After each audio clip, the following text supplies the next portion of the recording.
Hello, noble ones, and welcome to Metatron's Academy. Today we're talking about Italian, the Italian language. And this video was inspired by one of you, in fact, to be specific, hold on a minute, Millie Slavido, 16 hours ago, asked, Dopodomani, which means the day after tomorrow in Italian, do you not also use domani l'altro? Question mark, so as an alternative expression to mean the day after tomorrow.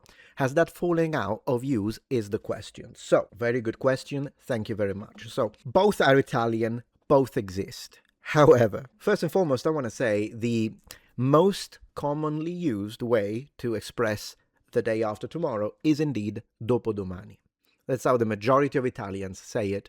And it's also the safest way to say this or express it if you're speaking Italian to people from all sorts of different regions. So, in other words, if you say ci vediamo dopodomani, which means I'll see you the day after tomorrow, there isn't a single Italian who might misunderstand or not understand what you're saying. It's very, very commonly used expression. But what about domani l'altro? The reason why I'm smiling a little bit is because it sounds a little literary to me. And in my entire life, the only time that I've heard this expression was when reading, for instance, Alessandro Manzoni, right, the writer, Italian writer. So yeah, in Italian literature, you hear it. But in everyday actual modern Italian conversation, it never happened to me in my entire life. And I'm saying, half my family's Southern, half my family's Northern. No one ever used it. Everyone says dopodomani. However, this is anecdotal. So what this means is that, maybe there are regions where they use it. I can Google a little bit and figure it out. It's just that in my experience, I lived my entire life, well, not my entire life, but for all those years that I was brought up in Italy and lived there all the way up until I actually moved to the UK to pick up English and then moved to Japan and now live in America. I'm an international man, but still never heard it ever actually used, like someone saying ci vediamo domani l'altro. So in fact, if someone said that to me, rather than we're sitting down and reading poets, but like poems and literary stuff, then fine. But if someone actually told me that, hey, ci vediamo domani l'altro, I would have to clarify it. Like, I would actually say, see you, dopodomani. Okay, va bene. I would clarify it because it would sound strange to me. But again, maybe you're from a different region.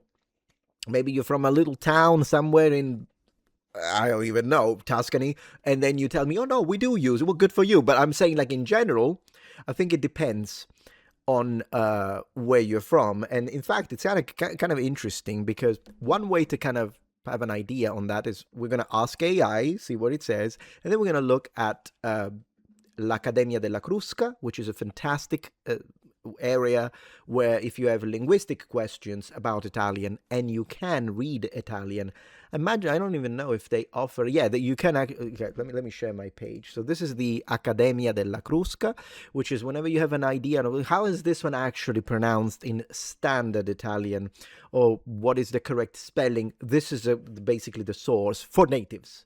When we want to know something like that, that's where we go. And as you can see, top left, we have Italian, Italiano, but you can also select English. So it's a great resource if you want to see what the standard, acceptable academic way to say something in the most correct. It doesn't mean that it's always going to represent the way people speak, but at least it's one way to be sure, okay, this is correct. All right. And as you can see, I've actually looked it up and then we'll read it a little bit. I'll switch it to English so that we can have an idea together.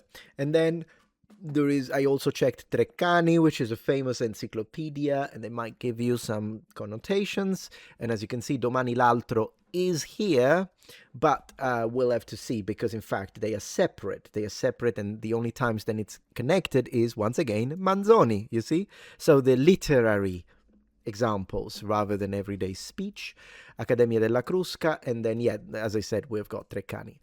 But let's begin with AI because I'm actually kind of curious. AI tells us that domani l'altro is a correct expression, which it is, and it says it is used in Italian.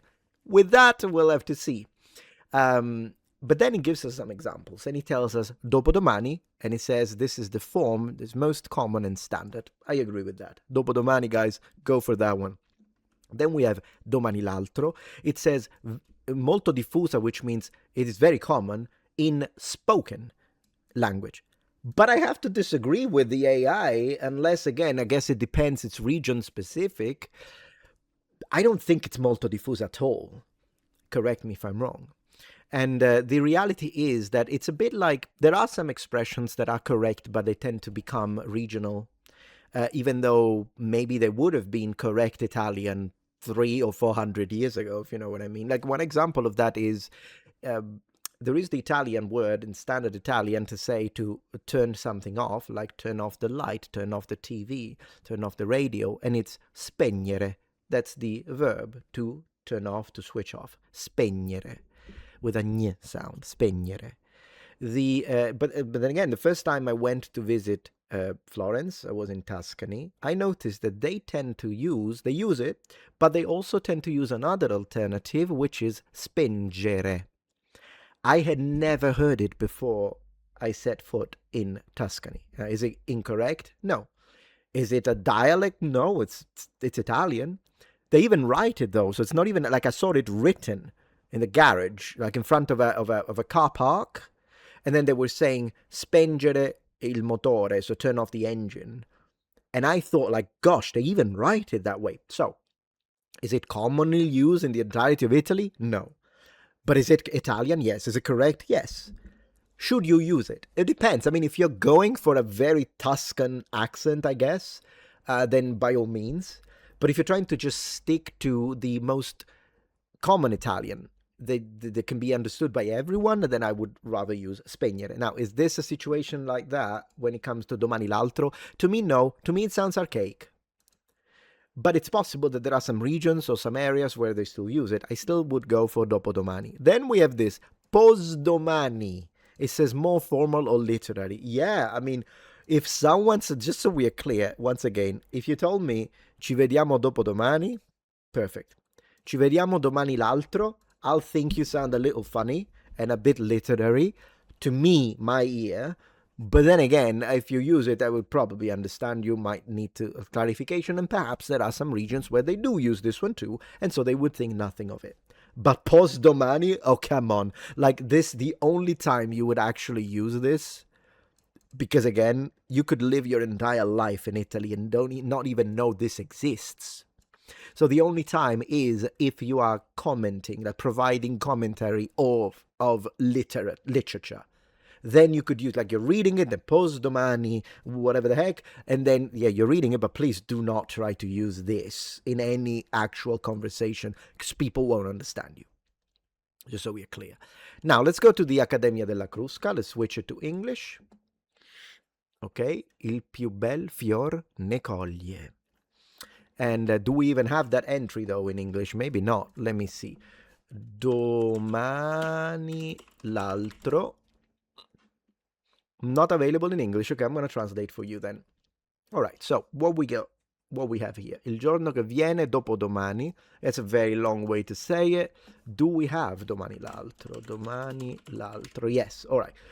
So, let me read it very quickly. Come nel caso delle denominazioni del giorno prima di ieri, la nostra lingua dispone di più termini per indicare il giorno dopo domani. So it's saying our language, just like when we want to say the day before yesterday, when we're talking about the day after tomorrow, there are multiple ways to say it. And we've got dopodomani, domani l'altro, and postdomani. So they're giving us all of them. Quest'ultimo dato come letterario. So the last one is considered literary, sometimes antiquated or rare. Dalla lessicografia contemporanea, so from a modern lexicography.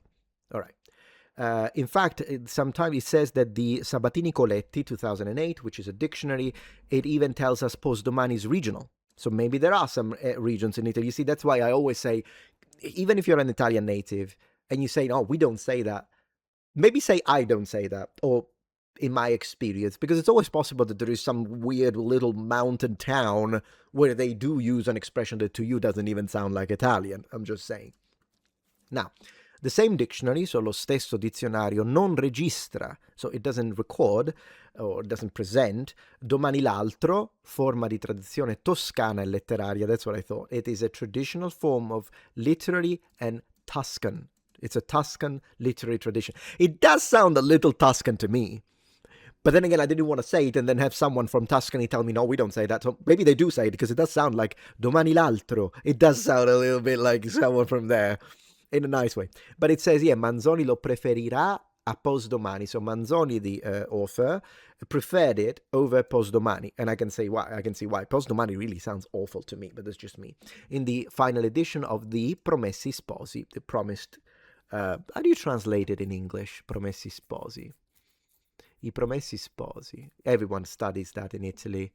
The promised... Gosh, I can't think of a translation right now. I'm going to look for it. Promessi Sposi in English. The betrothed. Wow. That's how they translate it in English. The betrothed. Cool. Yeah, there we go. Love it. Penguin Classics, apparently. Penguin. Let's continue our discussion. This is really interesting. It is okay, but so yeah, you won't even find it. So it says it is used almost exclusively in Tuscany. All right, so it's basically a literary archaic expression that has strong presence in old literary traditions, and it seems like people do use it in the region of Tuscany, but it says almost exclusively, which probably means there are some little towns maybe that border with Tuscany. So you might be in Lazio, for instance, the same region as Rome, but maybe in the northern section, getting close to the southern area of Tuscany. I can see that happening. But yeah, okay, so I think this kind of answers our question. Dopodomani seems like to be the one even in Lazio, Umbria, Campania, almost the entirety of the peninsula, exception for Toscana or Tuscany, is exclusively used Dopodomani, which reflects my experience, because as I say, went to the north, went to Rome, went to Naples, lived in Sicily. That's all I ever heard, Dopodomani. So unless you're someone who is planning on moving to Tuscany, I would stick to Dopodomani, and that would be my suggestion. Thank you for the question again, and if you have any other question like this, let me know and we'll check it out. Ciao, ciao. If you're enjoying this video so far, please take a moment to check out my Patreon page. With as little as a $5 support, you can help us ensure that we can continue to produce high quality and high researched content. And at the same time, you get access to polls, extra videos, unlisted streams, and much more. Thank you so much.